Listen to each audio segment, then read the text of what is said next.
Je vais commencer mon texte.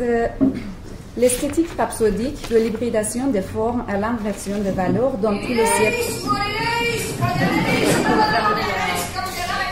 Excusez-moi.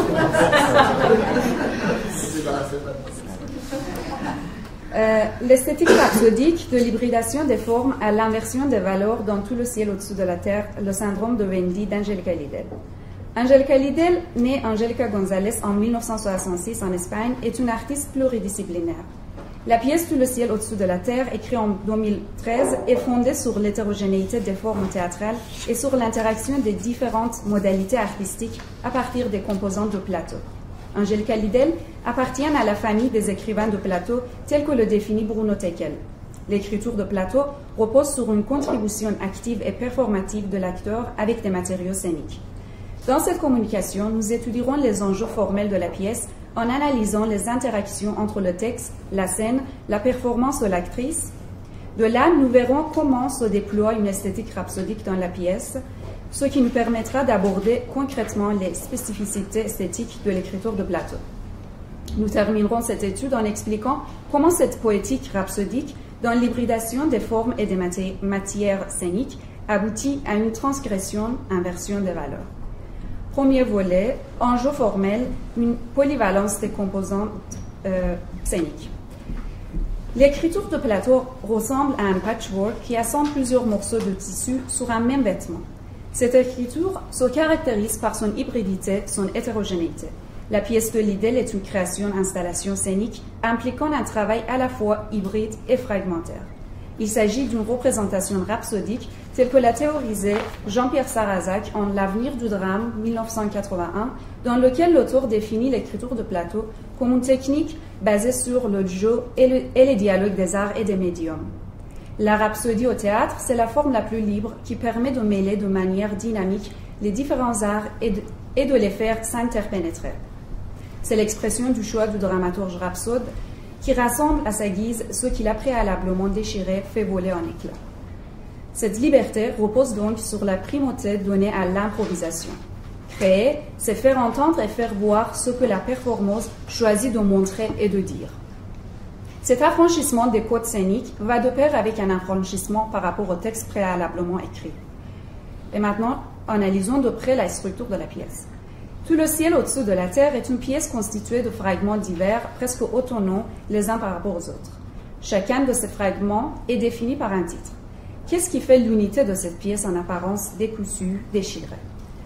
Le fil rouge de la pièce, c'est un leitmotiv, la répétition ou le retour d'une scène cruciale d'un film d'il y a 15 ans qui s'appelle Splendor in Disgrace. Le titre de ce film fait lui-même référence à un poème anglais de William Wordsworth. Voilà, pardon. En effet, dans le film de Kazan, ce poème fait l'objet d'une étude en classe. Une professeure de littérature anglaise, Miss Metcalfe, interroge son élève, l'héroïne de l'histoire, sur ce poème. Or, dans la pièce de Lidl, ces vers célèbres du poète anglais font retour comme un refrain tout au long du spectacle. Le spectateur entend la voix enregistrée de l'actrice du film récitant ces vers et voit aussi le texte du poème projeté sur écran. La traduction du poème est la suivante. Bien que rien ne puisse faire revenir le temps de la splendeur dans l'herbe, de la gloire dans la fleur, nous ne nous plaindrons pas, mais trouverons notre force dans ce qu'il en subsiste. Cette conception résignée de la vie résume à elle seule le destin des personnages du film Splendor in Disgrace. En effet, les deux amants adolescents renoncent à leur amour à cause du regard de la famille et de la tradition puritaine américaine. Or, c'est contre cette résignation qui s'élabore la pièce de Lidl. Le premier tableau de la pièce s'intitule justement Splendor in Disgrace. Dans le deuxième tableau, Lidl fait référence aux héros de James Matthew Barrie, Peter Pan et Wendy. Lidl prend le syndrome de Wendy en miroir du célèbre syndrome de Peter Pan, concept forgé par le psychanalyste américain Dan Clay en 1983. Le syndrome de Peter Pan consiste à avoir peur de grandir et de devenir adulte. Qu'est-ce qu'alors que le syndrome de Wendy? C'est le syndrome lié à la peur de l'abandon et de la perte de l'amour. Dans les écrits de Barrie, Peter Pan amène Wendy sur son île, le pays imaginaire Neverland. Transposé du roman de Barrie à la pièce d'Angélica Lidl, les personnages de Peter Pan et de Wendy dialoguent à propos de l'amour. Wendy supplie sans cesse Peter de ne pas l'abandonner, de ne pas l'oublier. L'île Neverland devient, dans le troisième tableau, l'île norvégienne d'Utøya. Or, cette île n'est pas imaginaire, elle existe réellement. C'est sur l'île d'Utøya que s'est déroulée en 2011 une terrible tragédie, bien réelle celle-là. L'attentat commis par le terroriste Anders Breivik contre des jeunes militants socialistes âgés de 16 à 26 ans.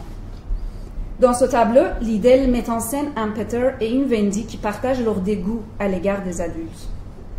À l'opposé du fameux personnage de Wendy, qui finalement grandit et devient adulte et mère, le personnage de Wendy chez Angelica Liddell refuse de grandir, de vieillir, et elle demeure l'éternelle femme-enfant. Pour ce personnage, il est nécessaire de garder un regard idéaliste sur le monde, de garder ce pouvoir de révolte face à la violence du réel. Or, dans le film Splendor in Disgrace, les personnages adolescents acceptaient de devenir adultes en renonçant à leurs idéaux de jeunesse. Ici, Liddell, à travers la voix du personnage Wendy, critique de manière ironique les paroles du poème manifestées dans le film pour cultiver une posture de la non-résignation. Cela crée une indétermination et une friction des postures énonciatives. Le plateau de Liddell, donc, devient un espace polyphonique où se mêlent différentes voix, différents genres, romans, cinéma, poésie. Dans le tableau suivant, intitulé « Une berceuse pour Wendy », l'île d'Utøya, personnifiée par une chanteuse à travers une voix spectrale, invite Wendy à s'endormir pour pouvoir survivre à ces événements traumatiques. L'autre tableau montre des couples de danseurs de valse à Shanghai qui dansent en même temps qu'un groupe de musique orchestrale joue sur la scène. Le texte convoque ainsi plusieurs modes artistiques et littéraires: cinéma, poésie, roman, conte, berceuse, faits divers. Tous ces tableaux mentionnés finissent aussi par composer une vaste fresque où dialogue, chansons, musique, film, danse, chorégraphie, performance, le tout établissant une forme à la fois intertextuelle et interdisciplinaire. Cette intertextualité et cette interdisciplinarité au fondement de l'écriture de Plateau déstabilisent la scène, engendrent des jeux d'intégration, désintegration ou bien collage-décollage. Ces voix polyphoniques, tissées l'une avec l'autre, permettent une interaction active entre le texte et la scène pour qu'ils puissent s'inscrire l'un dans l'autre. Une telle constellation de textes sur scène forme une esthétique rhapsodique. Enfin, la structure rhapsodique sur scène inscrit une dialectique entre le réel et l'imaginaire, le lyrique et le dramatique, le verbe et l'absence de verbe. Face à cette réciprocité et à cette hybridité infinie, les frontières deviennent précaires, prêtes à se dissoudre. Cela permet à l'actrice performeuse de briser et de franchir les barrières de la représentation. Et deuxième volet, enjeu textuel, ambivalence thématique et une poésie aporétique. Nous avons expliqué dans quelle mesure l'esthétique rhapsodique dans la pièce tend à fusionner le corps du texte et le corps de la scène. Dès lors, nous cherchons à savoir comment cette esthétique rhapsodique contribue à la mise en place d'une sublimation, une sublimité du mal et d'une inversion des valeurs. Le théâtre de Liddell, avant tout, est le lieu de la tension et de la dynamique entre les matériaux scéniques. Il est crucial d'insister sur ce point. L'esthétique rhapsodique, par son essence performative et sa tendance à hybrider, joue sur les éléments divers et peut concilier les oxymores. Je m'explique. Sur scène, tout élément, qu'il soit corporel ou langagier ou matériel, vient se tisser avec un autre. La signification d'un élément est donc à comprendre dans son entrelacement avec d'autres. Ce tissage d'éléments variés et parfois non hétérogènes vient contaminer chaque signifiant. Ces enjeux de la tension et du croisement scénique conduiraient, je suppose, à la tension et au croisement systématique des concepts ou des thèmes dans le texte, pour créer une inversion des valeurs, c'est-à-dire l'amour et la haine, la vieillesse et l'enfance, la vie et la mort tendent à fusionner, à amalgamer. Ici, je tente de traiter certains de ces thèmes oxymoriques que structure la dynamique rhapsodique dans la pièce.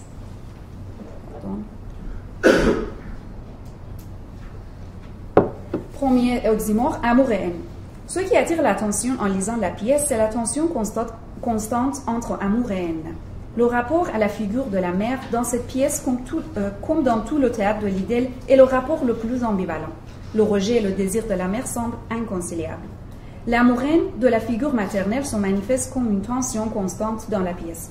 Prenons un exemple. Au fil du dialogue entre Wendy et Peter, surtout dans les répliques de Wendy qui semblent être pour l'Idylle un alter ego, sur scène, ainsi disait, je cite, Peter. Par exemple, tu pourrais être ma mère, t'as l'âge de coucher avec tes propres enfants. Wendy, mais tu méprises les mères. Fin de citation. La figure de la mère est ici ravagée par le discours de Peter. Wendy est choquée, indignée par ce discours violent. Un peu plus loin, Wendy affirme à Peter son refus de devenir mère. Mais elle exprime de la compassion pour les mères humiliées par Peter. Je cite, Peter, vous jouez tout à être mère. Vous adorez être mère. Wendy, je ne veux être la mère de personne. Peter, il y aurait bien assez de femmes qui voudraient être ma mère. Wendy, tu sais ce que ta vraie mère te manque. Fin de citation. Wendy démasque Peter. La cruauté de Peter envers les femmes et les enfants qu'il va tuer n'est qu'une réaction à un manque intérieur, celui de ne pas avoir eu l'affection d'une mère. Mais l'ambivalence de Wendy, c'est que d'un côté, elle défend les femmes humiliées, de l'autre, elle refuse de devenir mère elle-même. Dans un autre tableau, Wendy, dans un long soliloque, exprime sa haine envers les traditions patriarcales qui forcent les filles à devenir les complices de leur exploitation.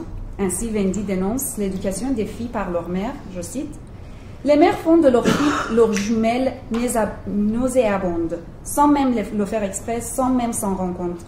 Elles pétrissent avec ce qu'il y a de pire en elles. » Fin. La fille devient un double de sa mère, une jumelle, et elle est considérée comme une pâte que l'on peut façonner à sa guise. L'éducation est donc une aliénation et une dégradation. Deuxième oxymore, c'est enfance-vieillesse.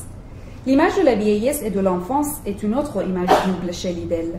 La vieillesse représente la perversité, la laideur, mais parallèlement la beauté et la douceur. Par exemple, dans la scène des danseurs de valse que Wendy rencontre à Shanghai, un couple de vieux chinois danse sur scène et enchante Wendy. Cette scène montre un monde de douceur où les vieux sont beaux et amoureux. Cependant, cette image aimable de la vieillesse se transformera en un terrible réquisitoire contre les personnes âgées dans un autre tableau.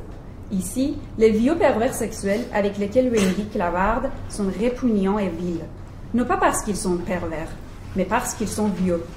Ici, les adultes et les vieux sont donc les plus méprisables.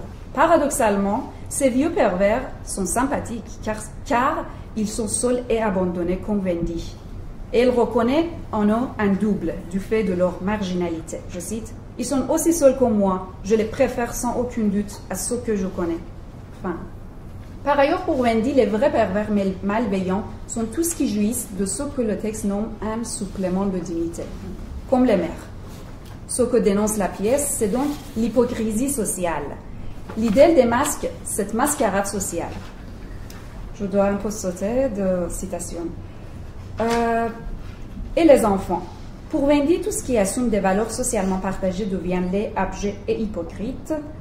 Pour elle, les enfants, au contraire, sont les images de la pureté et de l'innocence. Pourtant, elle désire les enfants d'une manière érotique. Je cite, « Désolée, moi, ce qui m'excite, c'est la beauté extrême. Les êtres que j'aime sont tellement petits, tellement pâles, tellement enfants. Un jour, je vais mourir à la porte d'une école tellement sénile, tellement corrompue. » Enfin, attirée par ce que représentent les éternels jaunes mœurs du Toya, beauté et fraîcheur, Wendy éprouve un sentiment érotique pour ces cadavres qui ressemblent aux enfants puisqu'ils ne vont jamais grandir et donc ne jamais vieillir. L'ambivalence désir-souffrance Eros-Thanatos permet à l'écrivain de sublimer ses douleurs. Pour moi, la souffrance est la norme, ce qui est étrange, c'est le bonheur. Et la dernière, c'est oxymore, la vie et la mort. Au début de la pièce jusqu'à la fin, la scène du théâtre devient un grand espace hybride où se rencontrent la mort et la vie. Le plateau est orné d'un tas de terre plantée, de petits sapins et de quelques fleurs qui rappellent l'ambivalence du cimetière. Pourtant, la représentation scénique autour de cette masse de cendres prend une allure rituelle cérémoniale. Les valses, la performance chorégraphique et les musiques variées révèlent un univers festif. Les frontières, en effet, entre le monde des morts et celui des vivants, grâce au dispositif rhapsodique, sont brisées, violées, transgressées. La scène devient alors un lieu de va-et-vient entre la vie et la mort. La fusion des lieux fait en sorte que les danseurs de valse à Shanghai semble fêter la mort des victimes sacrées sur Otoya. On peut dire que cette représentation gaie et cérémonielle est une célébration à la gloire des victimes de la tuerie, une sacralisation des morts vivants. Des lieux personnifiés dans lesquels la vie et la mort basculent, Utoya et Shanghai sont à la fois réels et imaginaires. L'Utoya est symbole du supplice, de l'isolement et de la mort, et Shanghai est symbole de la vie, de la musique, de la danse et de la joie. J'ai combien de temps? Pardon 2-3 minutes. D'accord. Le voyage de Wendy à Shanghai et son retour symbolique à Utoya montrent sa tentative de rencontre à l'île où réside son trauma et sa blessure sans qu'il veuille nier son désir de vivre. Ce retour pourrait réconcilier les deux endroits qui sont symboliquement opposés mais complémentaires. Elle dit « Je resterai bien avec toi », c'est-à-dire Shanghai, sur Otoya.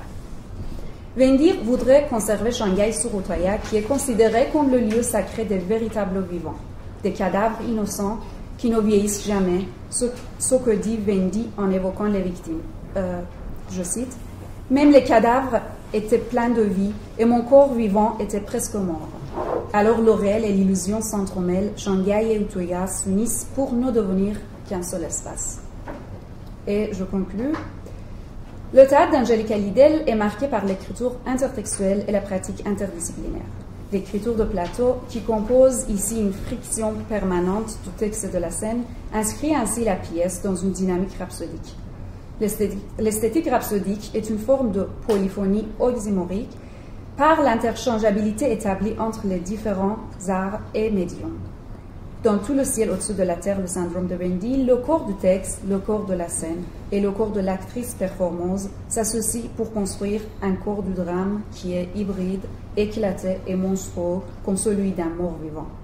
Dans ce genre de théâtre rhapsodique, c'est surtout la tension et l'ambivalence entre les divers matériaux et dispositifs qui permettent la transgression.